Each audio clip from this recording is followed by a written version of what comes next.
Chapter 10. Power of the Mastermind. The Driving Force. The ninth step towards riches. Power is essential for success in the accumulation of money. Plans are inert and useless without sufficient power to translate them into action. This chapter will describe the method by which an individual may attain and apply power. Power may be defined as organized and intelligently directed knowledge. Power, as the term is here used, refers to organized effort, sufficient to enable an individual to transmute desire into its monetary equivalent. Organized effort is produced through the coordination of effort of two or more people, who work toward a definite end in a spirit of harmony. Power is required for the accumulation of money. Power is necessary for the retention of money after it has been accumulated.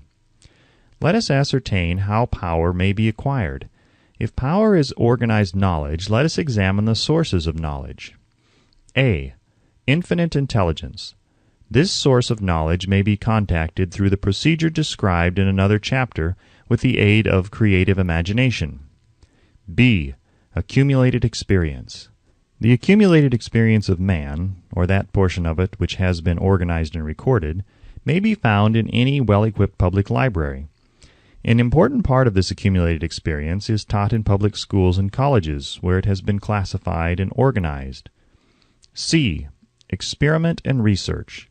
In the field of science and in practically every other walk of life, men are gathering, classifying, and organizing new facts daily.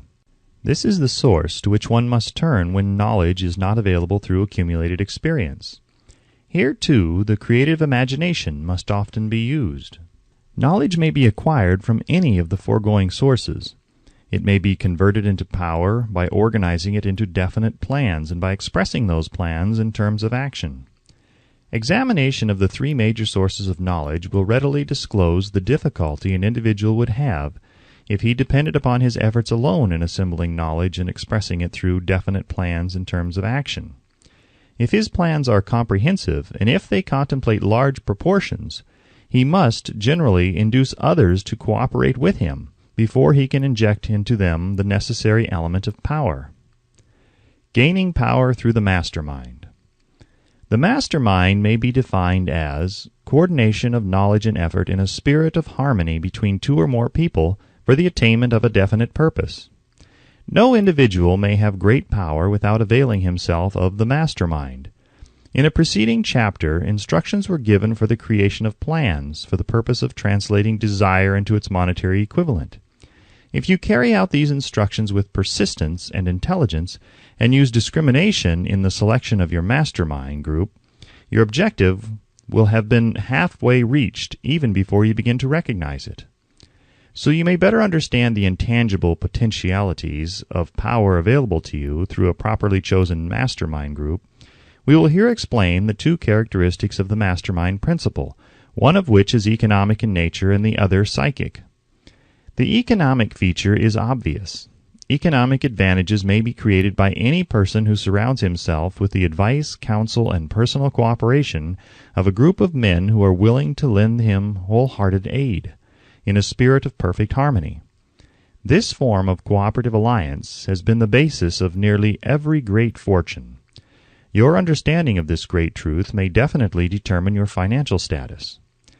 The psychic phase of the mastermind principle is much more abstract, much more difficult to comprehend, because it has reference to the spiritual forces with which the human race as a whole is not acquainted. You may catch a significant suggestion from this statement. No two minds ever come together without thereby creating a third invisible, intangible force, which may be likened to a third mind. Keep in mind the fact that there are only two known elements in the whole universe, energy and matter. It is a well-known fact that matter may be broken down into units of molecules, atoms, and electrons. There are units of matter which may be isolated, separated, and analyzed.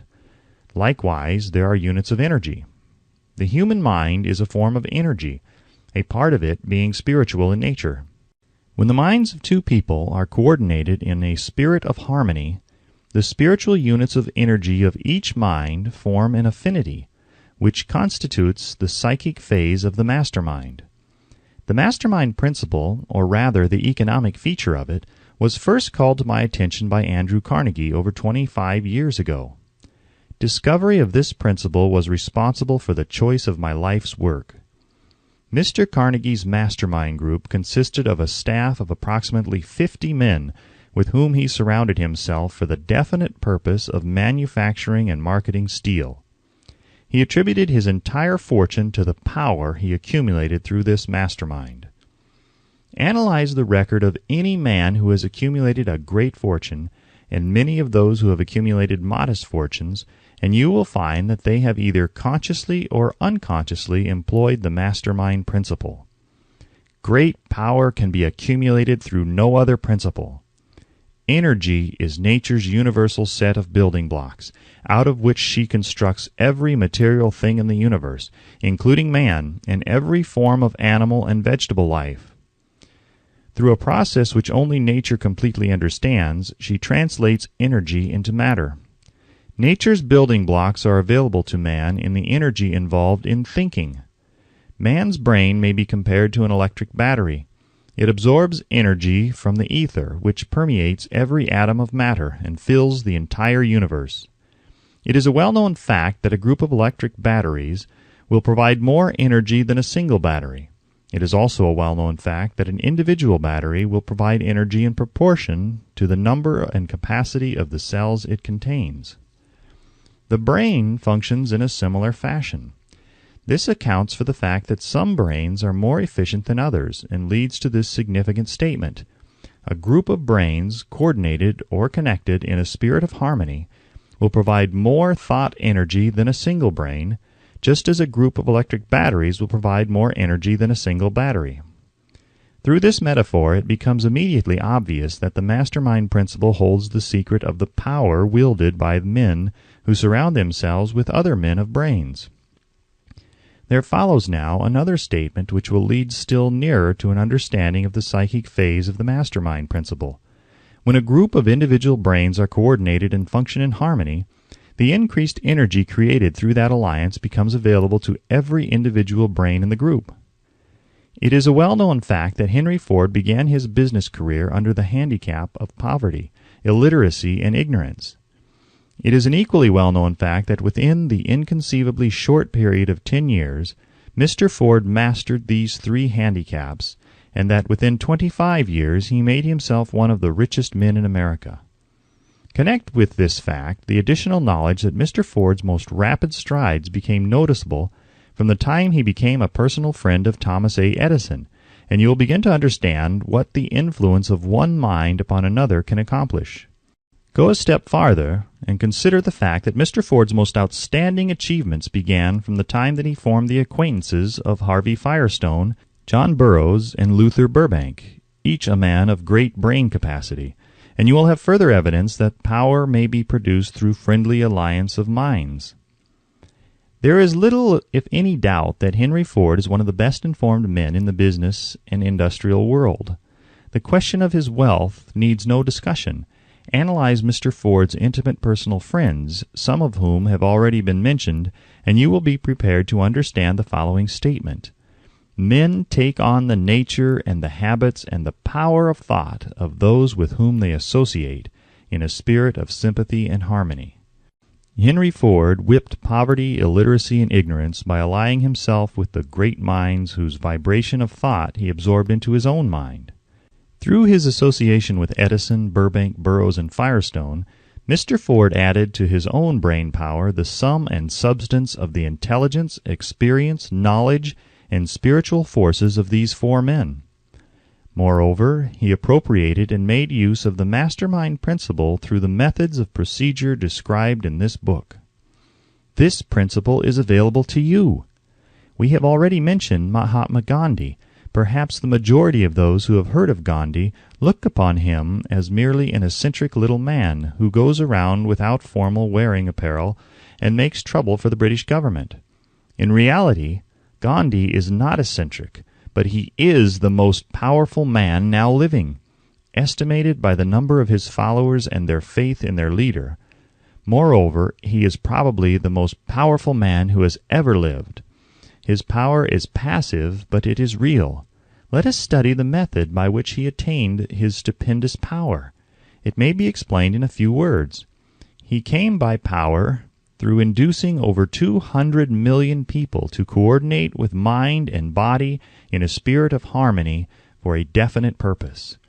In brief, Gandhi has accomplished a miracle, for it is a miracle when 200 million people can be induced, not forced, to cooperate in a spirit of harmony for a limitless time.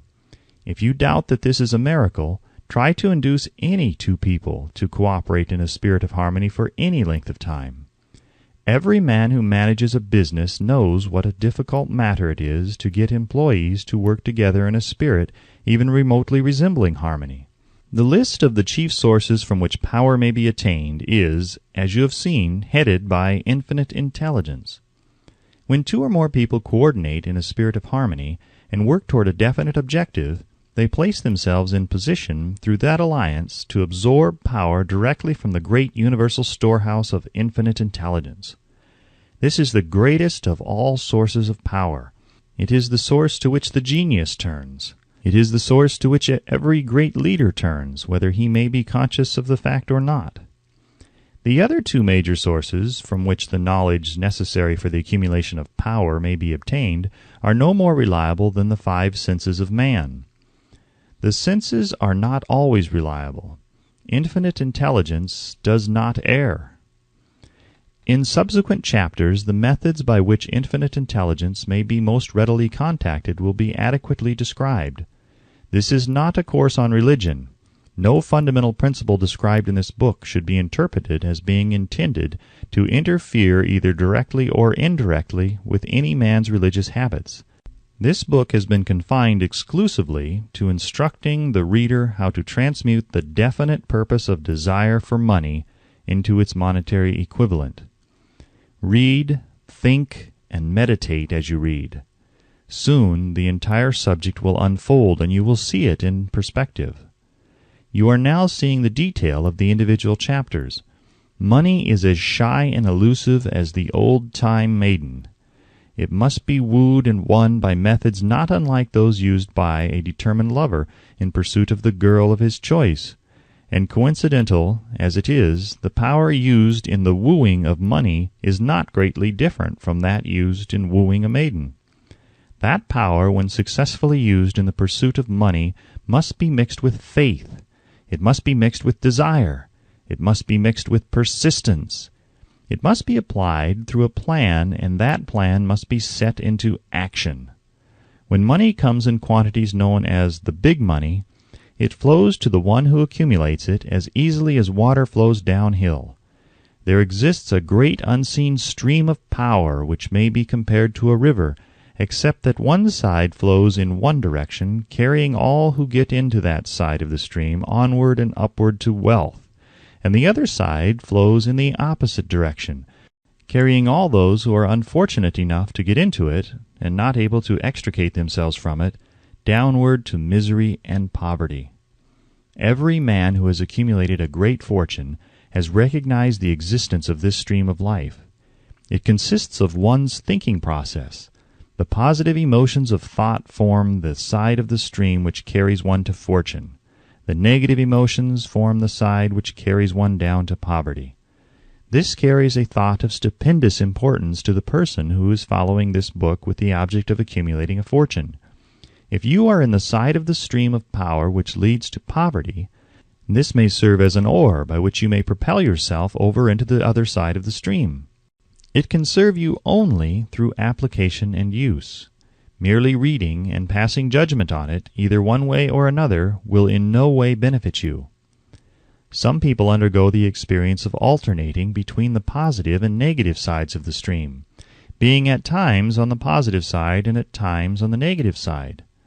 The Wall Street crash of '29 swept millions of people from the positive to the negative side of the stream.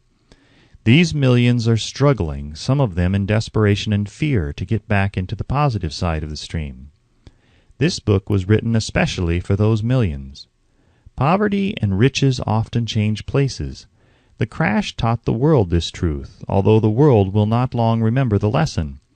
Poverty may, and generally does, voluntarily take the place of riches. When riches take the place of poverty, the change is usually brought about through well-conceived and carefully executed plans. Poverty needs no plan. It needs no one to aid it, because it is bold and ruthless. Riches are shy and timid. They have to be attracted. Anybody can wish for riches, and most people do. But only a few know that a definite plan, plus a burning desire for wealth, are the only dependable means of accumulating wealth.